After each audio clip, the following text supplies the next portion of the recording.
The John Rain House is a historical site in Rancho Cucamonga. It brings cultural and historical value to the citizens of Rancho Cucamonga. So the John Rain's house is a really significant historic site located in Rancho Cucamonga. It is overseen by the San Bernardino County Museum. It's one of the museum's 4 historic sites. And the John Rain's house is actually on the National Register of Historic Places, and it was placed on that register in 1973. The John Rain's house and Rancho Cucamonga have a long and vibrant history. Rancho Cucamonga has had individuals living here for thousands of years. Indigenous peoples inhabited this land, again, for thousands of years. And when it became Spanish territory, the San Gabriel Mission set up this land here in Rancho Cucamonga as grazing land for cattle and sheep. After America took over Spain, the land was later purchased by John Rains, who built vineyards. Visitor Johnny Avila tells us about what he finds interesting. More or less, I was actually interested to find out that it was an adobe house, but that since the brick that was laid in the house is so thick that it created its own insulation to mediate the temperature in the house, and which is actually very clever for a house that's over 200 years old.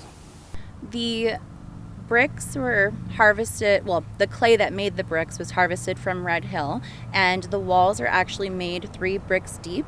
And Mullally, it's a very prominent manufacturer of bricks. He actually did a bunch throughout Southern California, well, and actually broader than that, constructed the building. And the roof was actually waterproofed with tar from the La Brea tar pits. And as I mentioned, the building rather is in a U shape, which is not typical for Southern California homes. Red brick at that time was not typical for Southern California homes. A lot of homes were built out of adobe. It was a cheap building material and easy to find. So it is a unique home, and the fact that it stood so long, it's definitely very ingrained in the cultural heritage in Rancho Cucamonga, and I know I'm a little biased as a historian, but it's definitely a historic gem here in this area. We are currently located in the courtyard patio area of the John Rain's house.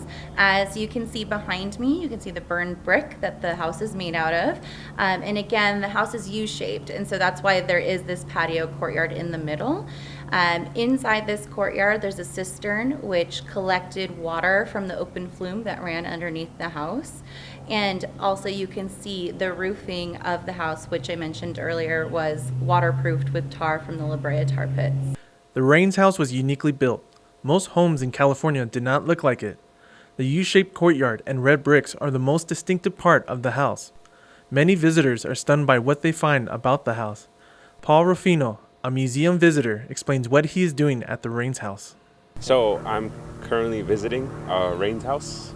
I was recommended by a good friend of mine that this was a historical landmark, and I wanted to check it out.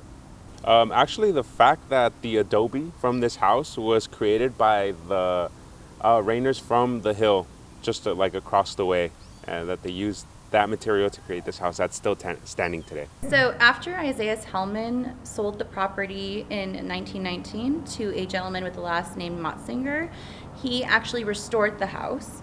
And there was a series of owners after him that owned the home. And it wasn't until 1971 that the county took ownership of the property.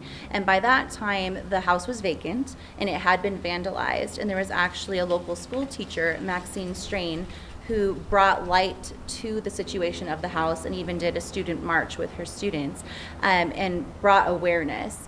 And there were also many other people involved who wanted to save the property. And so those individuals, along with the county, definitely took a big part in that.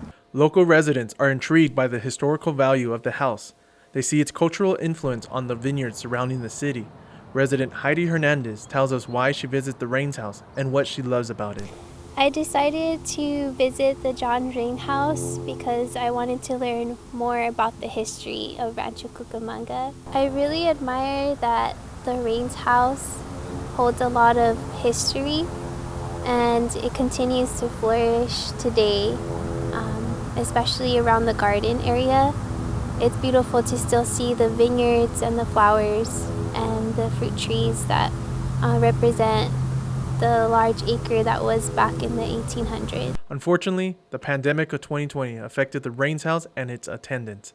Various museums and historical sites were shut down for a year. Jennifer Dickerson tells us the future of museums.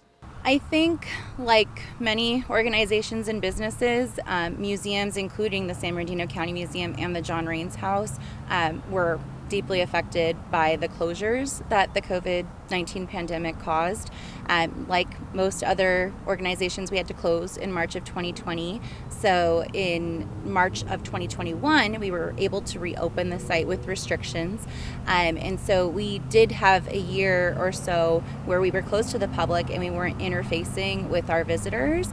So that's always tough, and not being able to engage with our community, which I know many museums and cultural organizations had to deal with, and businesses in general.